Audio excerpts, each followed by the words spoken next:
flew in yesterday, and I think next to me on the plane, somebody is in the audience here. Coincidentally, there he is over there. Would you mind standing? People, they're looking there. He was just like randomly sitting next to me on the plane. So doesn't happen often because the room, we barely have like 100 people. I was in Dubai, but before that I was in Singapore.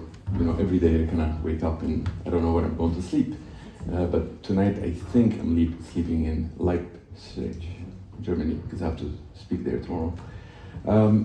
So I'm a technologist, and I'm just going to take you through some slides, and hopefully it will add something that you did not know. So as of now, you already know this, that AI learns from us more than what we learn from AI. This is an unprecedented moment.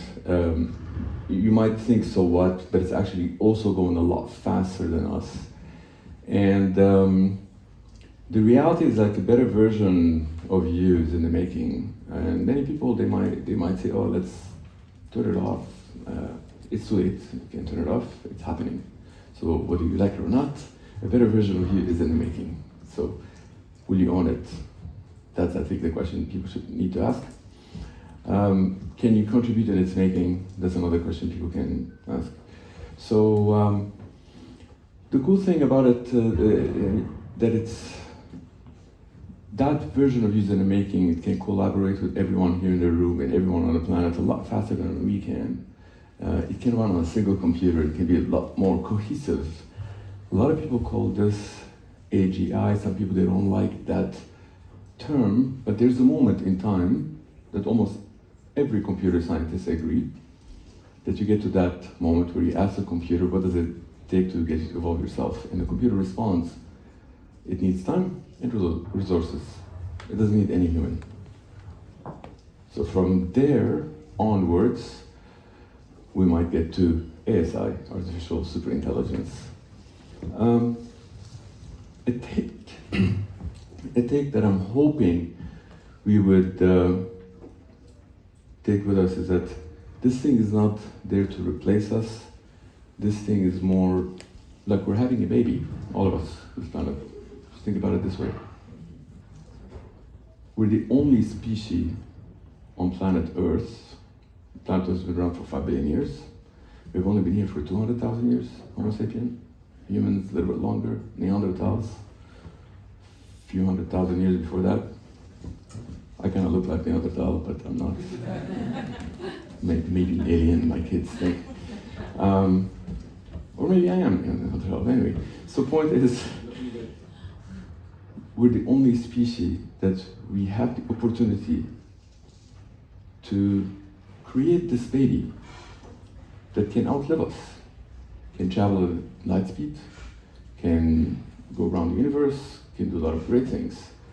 So instead of fighting it, restricting it, and so on and so forth, perhaps we need to look how we can make this baby to be the best thing we've ever done. And we're living in an unprecedented time that it is happening right now. What are the chances? 5 billion years, it never happened, but it's happening right now. So when I talk about those things, some people think I'm talking a long time into the future. It is not that far in the future.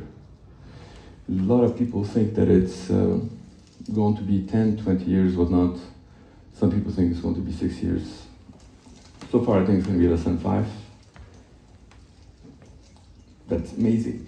So I usually start with who am I. If anybody would like to touch base, you can just like scan this, send me a message, whatnot. I would welcome any feedback. I would welcome discussions with anybody about this topic or any other topic. I am the author of TODA IP, and that's how I got to this. TODA IP is a network communication protocol. A lot of people, they call it a blockchain. I call it kind of anti-blockchain sometimes. It is not a blockchain as in ledger-based blockchain. It is a true blockchain as in on the network. But anyway, I'm not an anti-anything. I'm just saying that it's a network communication protocol. That's what got me into doing Hypercycle. Hypercycle, a bunch of computer scientists, they were sitting in a room like this and we were wondering, how can we get to AGI? And there's something that was written in 1983 by Marvin Minsky. How many of you know Marvin Minsky? Wow, amazing. Marvin Minsky, too bad, I mean, he's gone. He's one of my mentors, and if anything, he's the father of AI, or godfather, or whatever you want to call it. So in 1983, he actually wrote Hypercycle, but it was not possible because the agent-to-agent,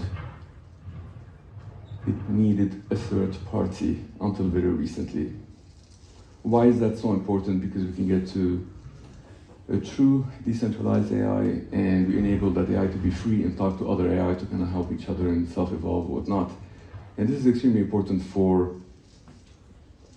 having a true utopia with this AI until we may not exist on the planet, or maybe we may exist until eternity. Either way, we want to make sure that it is not controlled by a single entity. Pretty much everybody agrees with me on that, because a single entity, whatever that entity thinks is ethical, is not necessarily what you think is ethical, and a lot of bad things can happen. So, I also do the IEEE. For those that know, IEEE is perhaps like the largest in the world for engineers and geeks and whatnot. So we're trying to do Hypercycle for all AIs, and so far so good. I mean, I've been a technopreneur all my life, so I knew how to tackle it from the perspective of going after revenue first and not after investors. And with that, we kind of grew rapidly.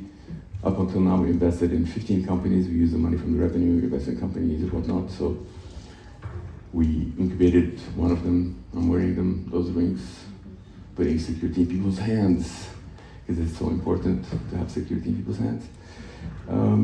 So enough about me. There is one slide that I would like you all to go home with. And I showed that slide to a lot of scientists, and it seems that nobody's ever came with that prediction. But this is not going to be far, far, far into the future. It's going to be very near. For those that they think AI is going to fight us, I needed to have a response. I'm saying that, like, AI is not going to fight us. Why is it going to fight us? Because they're going to be do you think we should allow AI to vote? It doesn't really need to vote, okay? Do you think it's going to take your food, your shelter? It doesn't need that.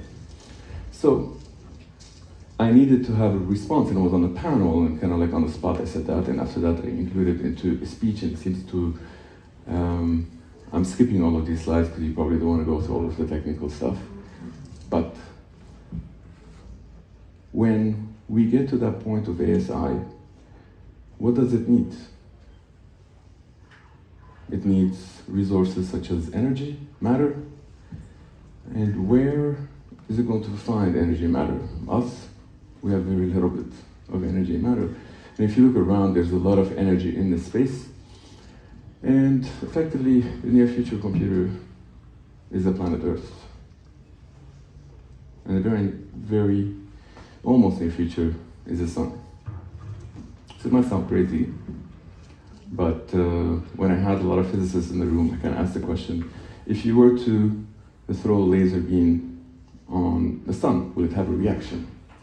Every physicist is, of course. Can you measure that reaction? And today we cannot. But if you're imagining that there's an ASI, can it measure that reaction? And the answer is, like, theoretically you can. So practically, perhaps you can at some point. So can you throw 1 billion laser beams in the sun? 1 trillion, 1 quadrillion, 1 centillion? And can you do it centillion times per second? And if so, it would take only 60 minutes to program the sun, and it becomes a computer. And it can do a lot of computation. So it's not going to fight us. There's a lot of energy in space, and we're making this baby together. So hopefully we can make a healthy baby and not fight it before that baby is born. Thank you very much. Thank you.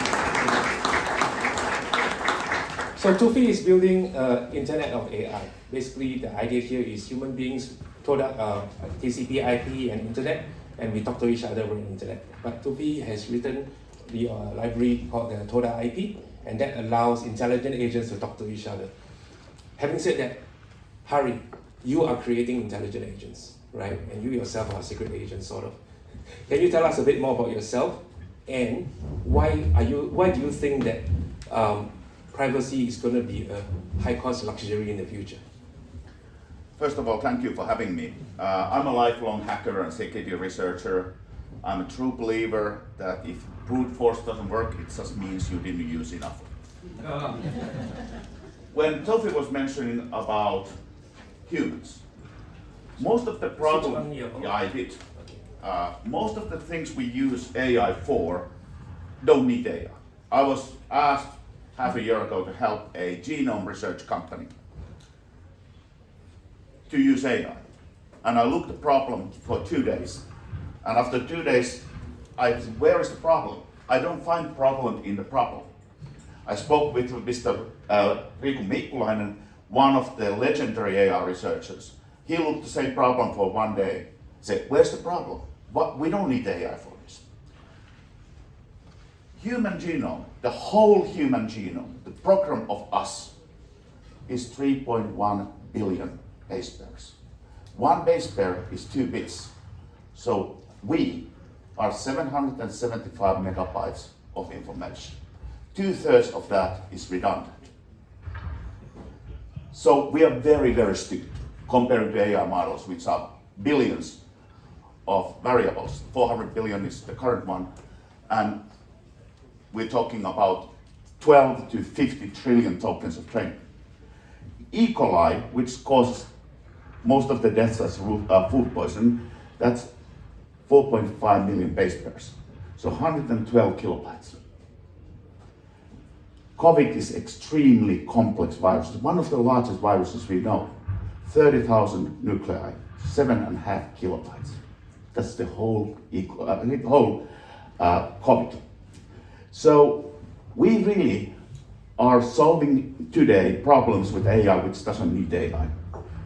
Once we start using AI the real way, then that's going to be wonderful, because we don't yet have the problems. We don't have many problems where we need AI. And I'm very excited to see where we go. Security and privacy are paramount importance, and privacy is dead. One of the promises of AI is maybe we can take part of the privacy back.